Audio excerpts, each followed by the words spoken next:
ભવાની પ્રાકૃતિક ફાર્મ ધર્મેન્દ્રસિંહ પરમાર। આજે અમે શરદ પૂનમના હિસાબે અનાજ ચેક કર્યું હતું, તો એમાં અમને દેશી ચણા છે 100 ગ્રામ મૂક્યા હતા, 102 ગ્રામ છે। છોલે ચણા 96 મૂક્યા હતા, 198 ગ્રામ છે। ઘઉં 496 મૂક્યા હતા 100 ગ્રામ, તો 104 ગ્રામ છે। એમાં 4 ગ્રામનો વધારો છે। 3 નંબર ઘઉં મૂક્યા હતા, તો એમાં 2% વધારો છે।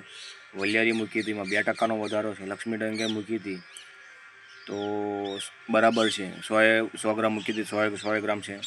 જુવાર મૂકી હતી તો 2 ગ્રામનો વધારો છે। સવા મૂકીએ તો સવા બરાબર છે, એમાં કોઈ વધારો ઘટાડો નથી। રાઈ મૂકી હતી તો રાઈમાં 2% વધારો છે। લીલા વટાણા મૂક્યા તો એમાં 2% વધારો છે। અજમો મૂક્યો તો એમાં 2% વધારો છે। અસેરીઓ બરાબર છે, એટલે કોઈ વધઘટ થશે નહીં। મગ મૂક્યા હતા 100 ગ્રામ, તો 2%નો ઘટાડો આવ્યો છે, એટલે મગ વાવવા આ વર્ષે લાયક નથી।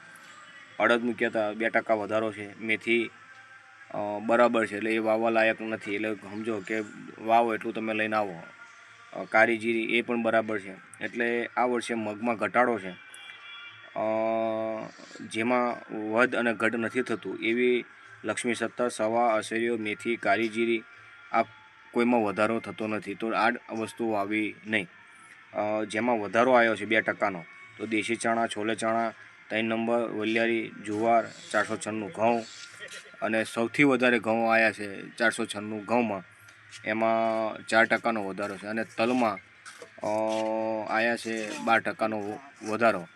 ઉનાળું જો કોઈ તલ કરવા માગતા હોય તો 12%નો ઉનાળું તલમાં આવશે।